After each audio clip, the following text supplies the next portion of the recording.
Good afternoon, everybody. Thank you so much for joining us for this afternoon's Addressing Images talk, Framing the Body, Yip Chung Fun and Singapore Photography in the 1960s and 1970s. My name is Dr. Grace Williams, and it is my pleasure to introduce today's speaker, Nadia Wang. Nadia is a PhD candidate at the Courtauld Institute of Art, where she is completing her thesis titled Accidental Career Girl to Working Mother of the Year, Her World, Women and the Fashion Industry in Singapore, 1974 to 1990. She is founder and editor of The Art and Market and Fashion and Market, which presents specialist content on practices within the Southeast Asian art and fashion communities, respectively. Nadia is also a lecturer in the School of Fashion at LaSalle College of Art, Singapore. It's my pleasure to introduce Nadia. So if I can invite you to unmute and come onto screen. Thank you. Hi, everyone. Thank you for joining us. I will begin my sharing. Okay. So it's evening time here in Singapore, and I see some familiar names in the attendees. So thank you so much for joining us this Friday evening, and thank you for sharing your lunch hour with us as well if you're in London. So yes, today I'm going to talk about framing the body, and I'm going to focus on Yip Chung Fun, who was a Singapore photographer, really active in the 1960s and 1970s, and he had other people joining him as well at this time. And I'm going to talk more about all the photographers who were working alongside him. So you would have seen this image. It's called Beauty on the Top, and I'll talk more about it in a while. So how did I first begin getting interested in Yip Chung Fun? So my husband, Zineng, runs this gallery called Art Agenda. And last year, they started this exhibition called Yip Chung Fun Common Interest. So this is a pop-up space that they were dedicating to photography. And when I saw the images, I was really intrigued because I thought that Yip really captured bodies very well. And when I tried to find out more about what was written of Yip's photographs, there really wasn't much in the way of, the subjects. It was really more about, how the lines were executed, the light play and things like that. So to me, I thought that this was an opportunity to see how fashion, the lens of fashion, can shed light on this body of work. So on this particular slide, you can see clockwise from left the poster for the exhibition. You can find out more if you'd like at Art Agenda, SEA. And then in the middle, there is the installation view of the exhibition. So you can see that there were also cameras on display. And what the curatorial team at Art Agenda did, led by the curator Vivian Yeo, was that they were working with Yip's son, Andrew Yip, and he had very lovingly kept everything that his father had done and his father had used. And he was really wonderful at continuing his legacy. So I wanted to contextualize also why there was this interest in photography at this time. In 1971, the Singapore government was, on the path of industrialization, and they actually invited Rollei from Germany to establish a factory in Singapore, and it employed thousands of people, and it made the camera more affordable as well for people in Singapore. But of course, Yip started his practice much, much earlier. It's just that I think there was this ballooning of interest among amateur photographers, and they had the means to also explore using this apparatus. So these are just two images of Rollei factory, and then also the press conference. They were first at Alexandra Road in Singapore, and then at Kampong Chai Chee. So this is the agenda for my presentation today, my sharing today. I'm going to think about the photographed body in place, in movement. I would also like to think about masculine bodies. So I think it may come as no surprise to most of us that the photographers working at this time were mainly male photographers, and their subjects did tend to also focus on female subjects, but there were definitely, enough masculine bodies captured, that it deserves our attention, and I'm going to talk about that as well. And finally, I'm going to think about the beauty and meaning of photographed bodies at the end of the presentation. So the photographed body in place. I just like to bring this quote up. This is something that any dress historian would know. Dress is an assemblage of body modifications and or supplements displayed by a person communicating with other human beings. This is from the anthropologists Joanne B. Iker and Mary Ellen Roach Higgins. And in my work as a lecturer at the School of Fashion, I use this a lot with my students to try to understand dress as a big umbrella under which we can understand more about what's in the image, what it can tell us, how does it reflect on what people went through. So we're gonna keep this quote in mind. And also think about how vision can be tactile. So I know we're talking across screens here and you can't actually touch the images, but I got to do that in the gallery. I got to feel the images as photographs. I got to touch the cameras. But even without that tactility across screens, we can still get this, textual or rather like tactile experience through looking at the images. So I want to start not with Beauty on the Top, but this particular image, Morning Leisure, because I think it's wonderful for us to think about tactile qualities and how they can be emphasized or expressed in photographs. So you can see here that there are two women walking across a plain, and there are these pillowy clouds behind them that really echo very well their dresses, which are beautiful. There are polka dots, there are floral motifs as well, and their hair is blowing in the wind too. So we can imagine ourselves walking with them or, feeling the breeze that is blowing their hair and their dresses back. And so it seems to invite the viewer in. It's a very warm image. And the ease of their posture does not exclude us or intimidate us. They're at one with their natural surroundings. And the subtle tones of the image, in this sepia tones, make the image look very organic. And so there's this relationship that's established among the self-fashioned body, modernity through their clothing, and their landscape. And this relates back to my main area of research, which Grace introduced earlier, which is the idea of the Singapore woman and their identity and how they fashioned it and how, societal pressures, expectations help to shape them as well. And this image is such a rich one to think about, why they were walking together, ideas about sisterhood, ideas about maybe going from the rural to the urban. And this then juxtaposes very well with this particular image, which is Beauty on the Top, the highlight image for the presentation. So I love this image because when I first saw it, I thought it looked a little scary, a little creepy. Like, why is this woman staring at me in this very odd angle? She looks like she's really extending herself beyond the staircase. So to me, upon closer examination, I see that she is chic, she's controlled, she's dressed probably for the office or for work, which could be not in the office. Her pose is confident, she's standing with her shoulders squared. And she appears a little detached from us because she's very far away from the camera lens. So she inhabits the city, but she's simultaneously dwarfed by it. So it's nice to see the juxtaposition between the previous image where women are just out in the open, at one with nature, and then this one, which is like a concrete jungle encapsulated in one image. So I really like the contrast between the two. And I think Yip, in capturing these women in these very different settings, was probably also thinking about how to portray them, how to also represent the tensions that they felt as they were living at this time in the 1960s in Singapore. So one of the things that is interesting for us to think about is, of course, when we are thinking about the tactility of photographs, that when we see it in front of us, we immediately want to just like flip it over and see what else is there, right? Because we think that people would have written something about the image and we want to know how to contextualize it, how to approach it.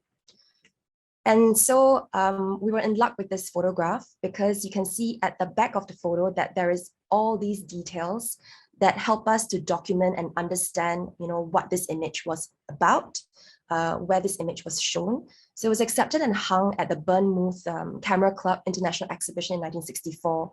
And this is a wonderful detail to know because, we can see that even though Yip considered himself like an amateur photographer throughout most of his life, he was actually quite prolific in his output and he put himself out there, put his work out there.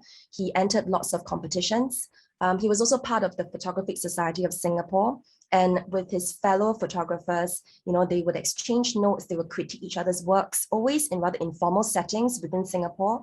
But then, they had all these participation in competitions as well, which I think validated their work and gave them a deep sense of satisfaction aside from their day jobs, which were usually not about photography. So next I want to talk about the photograph body in movement, because I am thinking about framing the body in these photographs. And this one, titled Common Interest, is a very interesting one to me because it is like a photograph within a photograph, right? Because first of all, when you first look at it, there is that woman whose body is at the center of attention, and then her arm is raised. She is being photographed not only by Yip, but at least 2 other photographers. And this is such a rich image because we can see that, the act of photography was, for these male photographers, an act of camaraderie as well. They used to gather on Sunday mornings to just go out into the city and take photographs together. So oftentimes in their bodies of work, you can see duplicates of the same subject. It might be framed differently, but it's usually of the same thing. There are multiples of the same thing. And I think in this particular photograph, Yip is such a good titler as well, because when he titled it Common Interest, he was not really referring to the body in front of the cameras, but I guess the cameramen themselves, that they all share this common interest. And I like how their arms are echoing the gesture of the main subject in this image. So it's really very beautiful and very rich in meaning. And this brings to mind something that the philosopher Marshall McLuhan said, that nobody can commit photography alone. And I guess this means there's the subject, there's the photographer, there's the surroundings, but in this case, it becomes even deeper in meaning because there are also other photographers that he is committing photography with. So now I want to bring up a key essay that I referred to in trying to understand more about photographers at this time. When I started looking into it in July last year, I really had very little idea about what was going on in photography in this period. And I relied heavily on the writing of Charmaine To, who is a curator at the National Gallery Singapore.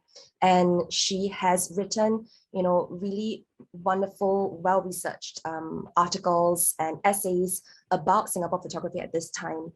And what she wrote here was, I thought, really interesting for how I wanted to add this layer of fashion into understanding the photograph. So she wrote that the term the Chinese photographers repeatedly use is 美感, which literally means beautiful feeling or a feeling of beauty. And she wrote about how this revolved around ideas of composition, proper lighting, and technical expertise. So I took this quote and kind of sat with it for a while, and I thought that the body or the subject is kind of missing here, right? And I will illustrate what I mean in the next few slides. So this is one of the images that To writes about in her essay, which I just cited earlier. And it is by Wu Ping Sing, who was working around the same time as Yip and would probably have gone on what the photographers like to term safaris on Sundays to hunt for great shots. And in this image, which is titled Her Daily Work, we can see immediately that there is a woman in the foreground. Her back is facing the camera, but she is there and she is the protagonist. She is the focal point of the image. And I just want you to kind of let the image sink in your mind for a little bit and bring in an oral history interview excerpt from Tan Lip Sing, who was another photographer working at this time and who went on these safaris with people like Wu and Yip. And he talked about how they used to go to mata ikan. I think that's Malay for fish eyes, but anyway, it's known as mata ikan. And there was a cottage industry there where they would burn cockle shells and to create this paint for whitewashing buildings. But what was great about this particular process was that it created this wonderful smoke. I mean, not wonderful, I guess, for the inhabitants, but wonderful smoke for the photographers, because it created this beautiful stray lights that would penetrate through the smoke and allow them to take very aesthetically pleasing photographs. So when I read this transcript of the oral history interview, which I find extremely useful to understand, the photographer's intentions and processes in taking these photographs, I pounced on the last line here, which is that they waited for the kids, all that. I mean, I think he meant kids and other subjects. pushing a bicycle through the environment to act as a sort of main subject of our pictures. And this shows me that, aside from composition and technical expertise in light, the idea of bodies or the importance of bodies, is something that is held dear to the photographers' hearts. So what did To write about this? To wrote about how, there's this picturesque effect of the light. There is no sign of the bustling industry of Singapore in this photograph, because one of the key things that, we use these photographs for is to see what life was like in the 50s and 60s in Singapore. They are not documentative photographs. They were not taken for that purpose, but they have become documentation to understand what life was like. And so there is always this idea of their documentative quality, I guess. But what I thought was a pity in this description is that all that is said about the woman here is, she is a woman carrying water. So I thought, what if we thought more about the woman? What if we thought more about her being, her dress, her stance, her pose, what she was doing? So if we look closely at this image, we can see that she's wearing a samfu, which is, to me, an interesting detail that is not quite foregrounded in the description or the analysis. And the fact that she's wearing a samfu is interesting to me because, she's wearing it in a beautiful fabric. It's a floral fabric. A samfu, if we use the cheongsam as a baseline, because that's what everyone is familiar with, the cheongsam or the qipao, then the samfu is an adaptation of that. It has a Mandarin collar like the cheongsam. It usually has frog buttons as well, like the cheongsam, but it doesn't have that, one piece tight-fitting look. It's a two-piece, it's a top and it's pants. And it allows women to go about their daily lives with ease of movement, but it still makes them look presentable, which they privileged. And if you look even more closely at the whole being of the woman, you can see that, her hair is well coiffed. You can see that even though she's holding a very heavy burden, literally, across her shoulders, she has this grace about her, right? Her gesture, the way that she's moving through the smoke is something that, I think deserves some attention.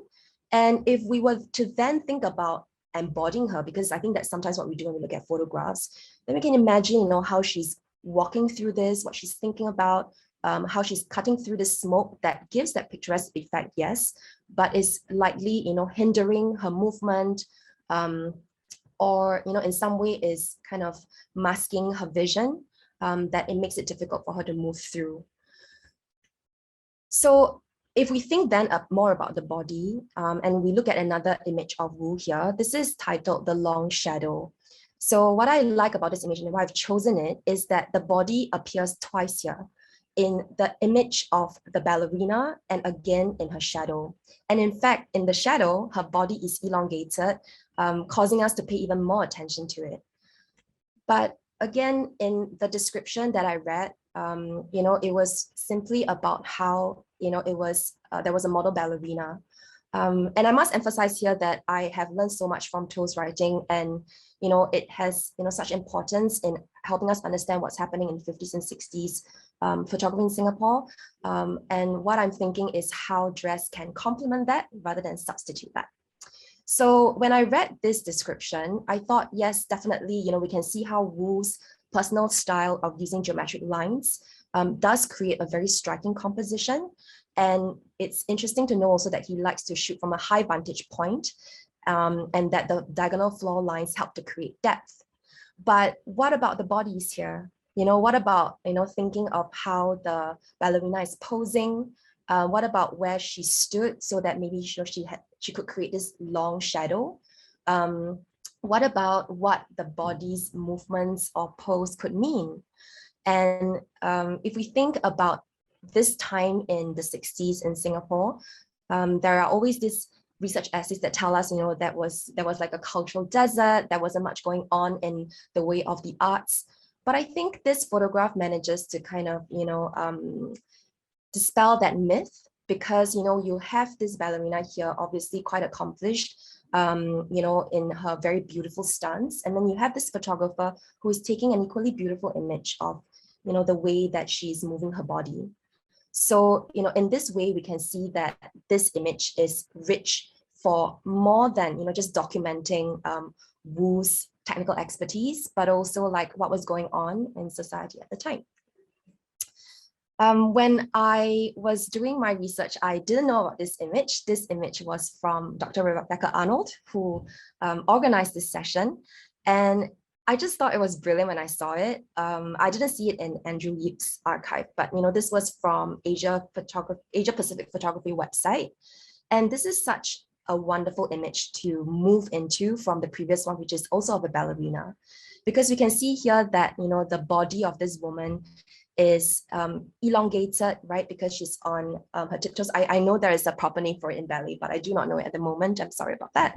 But you can see that she is kind of lifting up her arms up, and then there's like this sun through which there's like this radiation of rays, and it's just gorgeous, and it allows us to think about how Yip was very much aware of the body in his photographs, right? It's not really about like lighting or technical expertise or anything like that.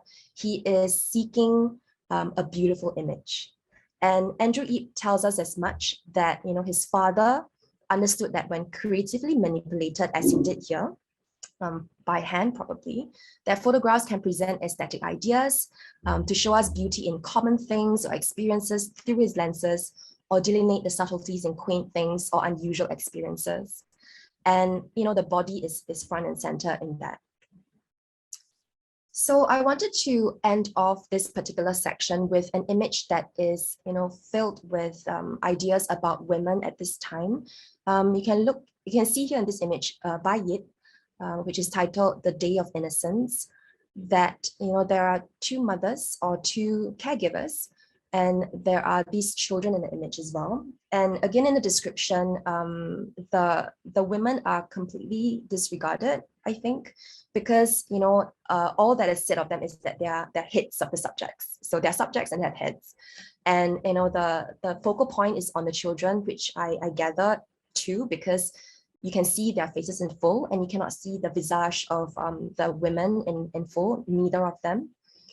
But I wonder why Yip might have taken the image this way. Why did he not ask them to turn around? Or why did he decide to compose the image this way and think about the Day of Innocence? And maybe, and I'm extrapolating here, of course, maybe it was about the invisibility of women at this time, because at this time, most women in Singapore were still very much expected to work only at home, meaning they were homemakers, they were mothers, they were caregivers, and they were not out in the workplace. And their role was really to have children and raise them. And so can we think more about bodies then, and think about why they're portrayed in certain ways, and what can that tell us about what was going on at the time in society too? So then, after all of these feminine bodies, I want to look at masculine bodies in Yip's body of work. So this is one image that made me quite uncomfortable when I first saw it, because I thought it was very aggressive. So I was kind of lulled into this complacency of like, oh, everything's so beautiful, look at common interests, look at beauty on the top. And then there was this. So this image is, you can just see this pair of very muscular looking legs. And in between the legs are two young boys who are pretty much naked, except for the fishnets that they're holding over their shoulders. And I didn't quite know what to make of it, but I just thought that there was this, juxtaposition of like youth and innocence, like the previous image. But then it didn't seem so innocent after all, because, there was this idea of needing to work, needing to provide, because you can see here that the title is Young Fishermen. And so it's almost as if their futures are destined, right? Like they will be fishermen, probably like their father, whom I gather would be, the person with, the legs that we're seeing in this image. So then, there are these ideas of expectations that are, of course, not just placed on women, but also on men, on their bodies, on how they would grow, how they would become muscular, how they would then, bring home the fish, bring home the money that would sustain the family. But there's just also this sense of beauty in this image through the portrayal of bodies, right? From this very soft, young, innocent male bodies to that hard, muscular, body that we see in the foreground. And I thought to bring up, this idea of tactility a little more, because when we look at this image, I think what's amazing about this one too is that we don't see the torso or the head of the man in the foreground. And I can almost imagine myself kind of towering over these boys, because when we look at images of bodies, we tend to map the postures and gestures onto our own bodies and feel them in our skin, our bones, feel them in our very being.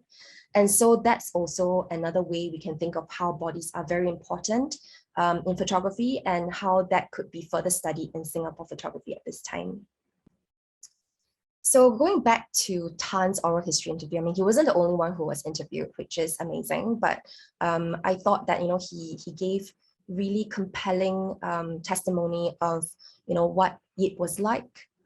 So he talked about how Yip was known for his seascapes. So the one we just saw of Young Fisherman is a seascape, but he also did, seascapes of like boats out in the water, for example. And it was one of his favorite subjects, but Tan also noted that he's very good in human subjects as well, and that he's quite an all-rounder fellow, and that Tan tried to emulate, his work. And this is important for us to know, because one, we know that Yip was very concerned about the framing of bodies in his images, and two, that he was someone whom others looked up to and must have then set the tone or set the direction for other photographers who followed in his footsteps. So what Yip did after his, after he was an employee for a very long time, was that he opened up a provision shop. And people used to drop by his provision shop when he retired to ask him about how to take better photographs, for example. And this is like evident in a few of the oral history interviews that were carried out with his juniors and his contemporaries.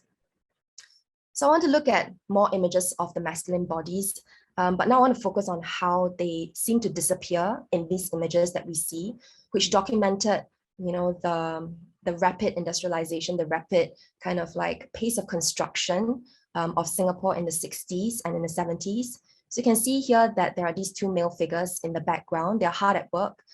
We see the shapes of their bodies, but we don't see their faces. They are literally faceless and nameless. But they were serving this national project of construction, of becoming modern.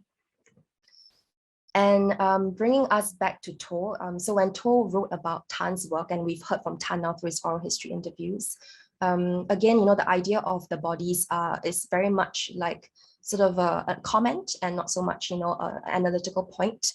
So Industrial Century is one of Tan's earlier prints, and it features, a scene of three laborers perched high atop the roof struts.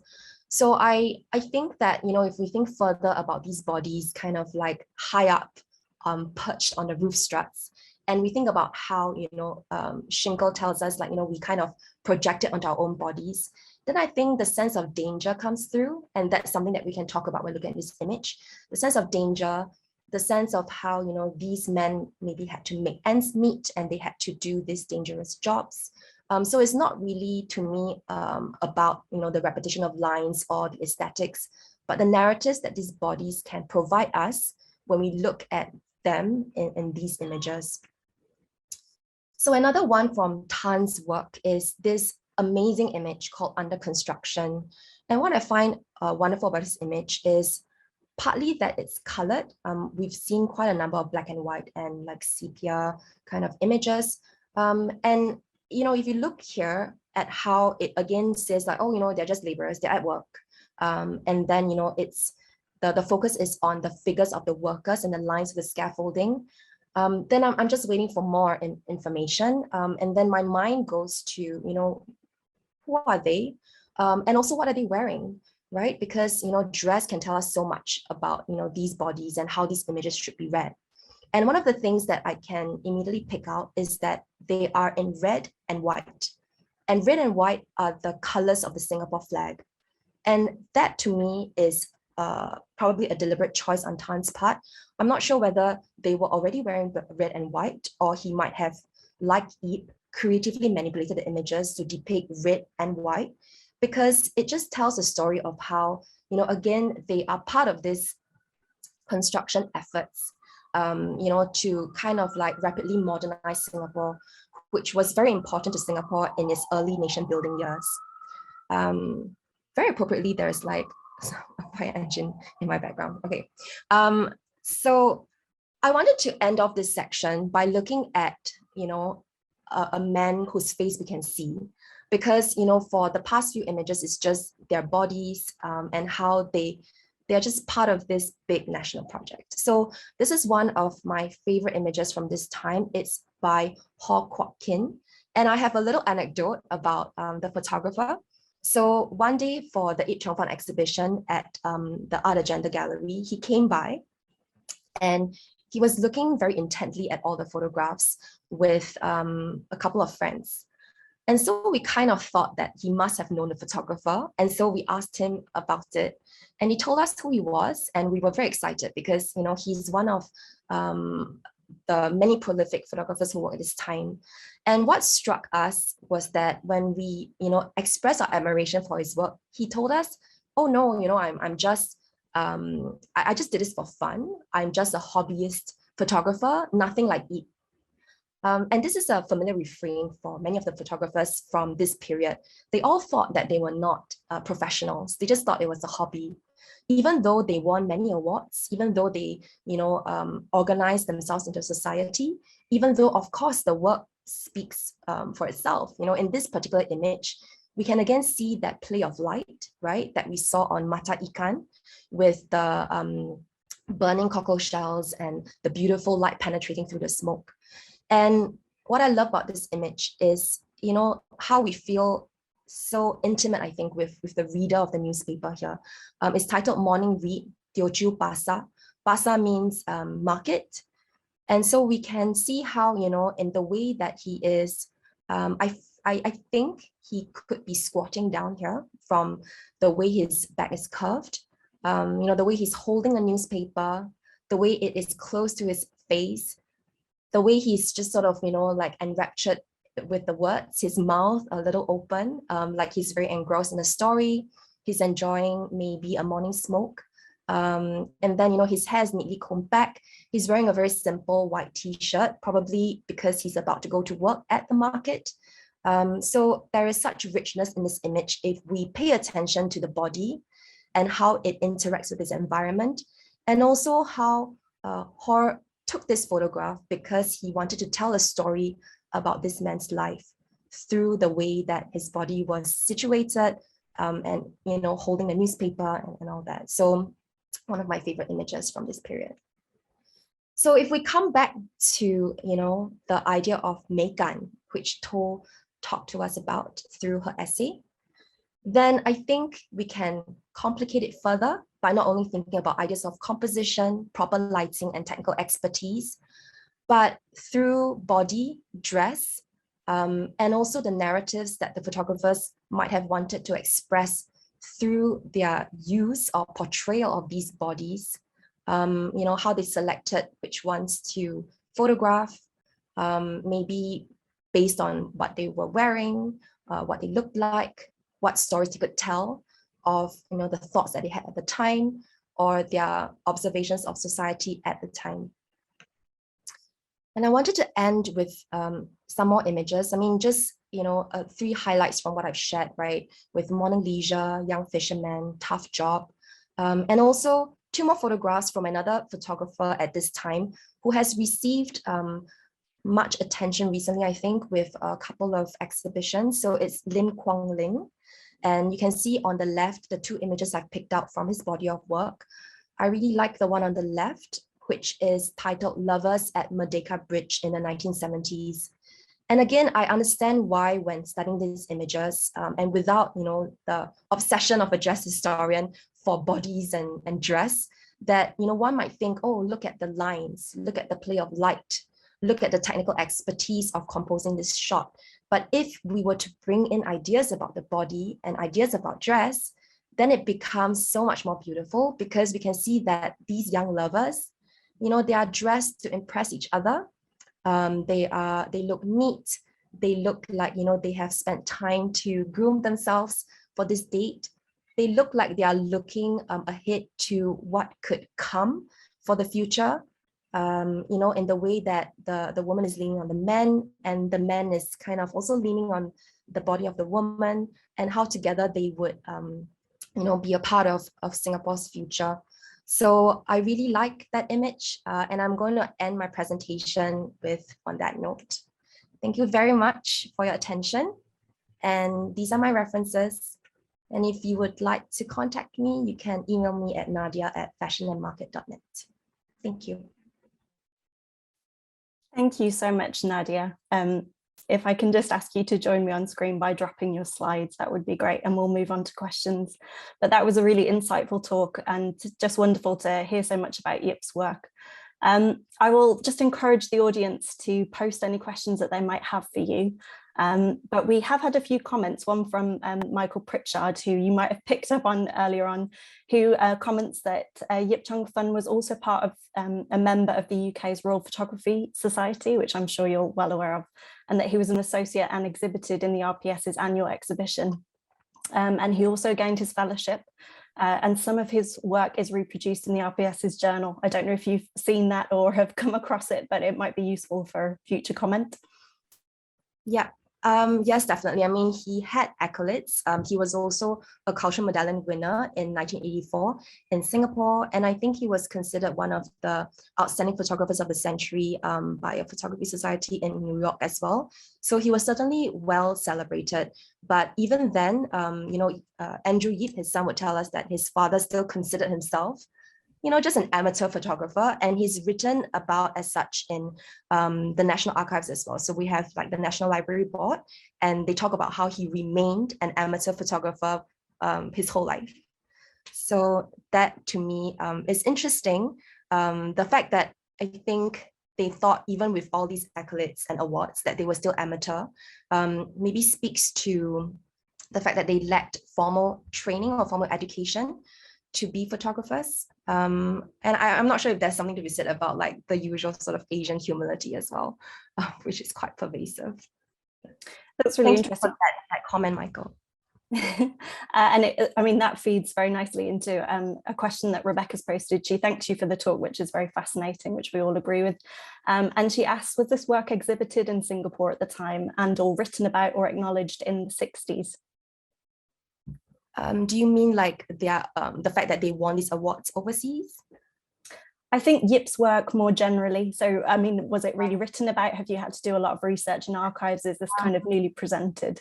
Right. So I must admit, like I said before, that I only got interested in this in July last year. But yes, in looking at old newspapers, they would report on how they won awards. And also, I think at some point, Henri Cartier-Bresson came to Singapore in 1984 to exhibit his works as well, and he like interacted with the photographers, and there was like hullabaloo about that, and in the newspapers. But I think I'm not sure that there was deep appreciation for what they were doing, and certainly not from like a dress point of view, which is what I'm trying to say in this presentation. Yes, of course. Thank you. We've had another question from Dexter Wren in the chat, who says, what do you think is the difference between Western and Asian perspectives on body photography, especially feminist photography, such as Japanese, Singaporean and Chinese photography and Western photography? So quite a broad spectrum for you to deal with. That is a big question. I think, going back to To, whose writing helped me to understand photography so much. Like she talked about like pictorialism and how these photographers were trying to go after this idea of like a feeling of beauty. So I think, this started earlier for Western photographers if we want to establish a timeline. But at the same time, I think, I really enjoy how these photographers looked at their surroundings through their own eyes. They weren't really chasing after copying what Western photographers were doing. They were just looking around at the subjects, at the environments that they could document so lovingly, to try to see, what narratives could be expressed. And we are the richer, we benefit from it now, looking back at all these wonderful vignettes. Yeah, absolutely. I mean, just that term as well that you mentioned, Safari on Sundays, the idea of that it was a weekly event that you would go out and obviously document the space that you live in, or try and expose these kind of conditions and dress, which is obviously the interest that you have. It's really fascinating, and not something that I've ever heard reading myself or in the history of photography, kind of a safari for images. So yeah, that's really nice. We have a question from Bill Barnes, who says, I'm curious about the role of the titles the photographers have given these pictures and how important or not you think these titles are. I love titles. I mean, in writing about art, which I do as well at Art and Market, I'm always fascinated with how artists come up with their titles, because I think they add a depth to the images. Sometimes they can be humorous. Sometimes they can focus our attention on something that we might not have seen on our own. So I do think that the titles were very carefully crafted. For example, Yip's son, Andrew Yip, is a poet. And actually for the exhibition, he wrote like a poem to go along with his father's exhibition. So I'm thinking that, how he's such a wordsmith probably came from his father's love of words as well. Because, titles like Beauty on the Top or Common Interest, I think that either he had these ideas already and he took the photos and, thought that they helped to tell the story, or probably what happened was he would look at the photos and think like, how do I enhance it with the title? How do I get the viewer to see the image like I do? So I think it's very important. Thank you. Rebecca has also just thanked you for a beautiful analysis, and to say it's really important that showing how thinking about dress helps to add a depth to the understanding of photographs' potential meaning. So it's a new way of really analysing the way that I suppose we interpret photography. So just to thank you for that and the depth of your research, which I certainly second. We have another question, which is, what were some of the other notations written behind the photographs and how were they written? Thanks for the wonderful research. Thank you, Wei Tin.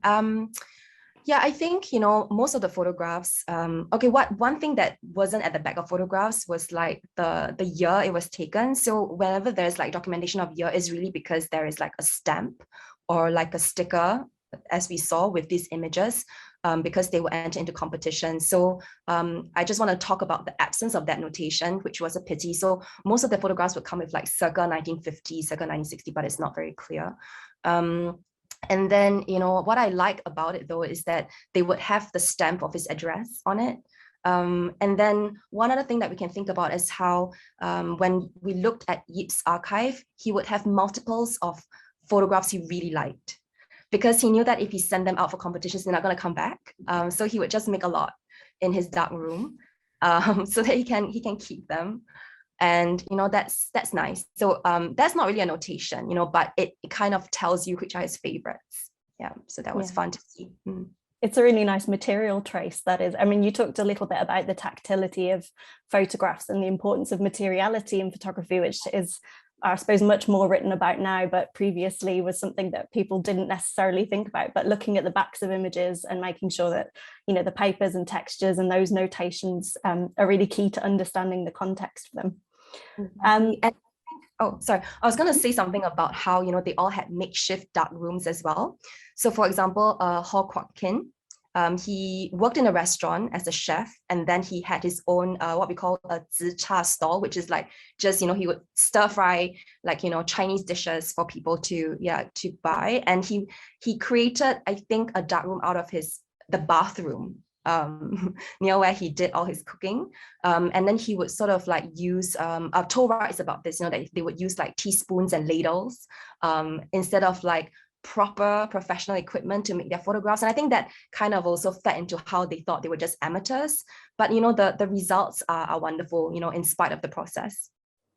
Absolutely. I will move on to the chat questions again in a moment. We have several others, but on that note, the image that you showed with the mirror and that kind of spiral detailing, I mean, that's a very striking image. And obviously, I know you said Rebecca introduced you to that, but I mean, do you have an idea about how they materially kind of produced that? Do you think it was kind of scratching into a negative, or was it a cutout or a collage? Do you have any idea?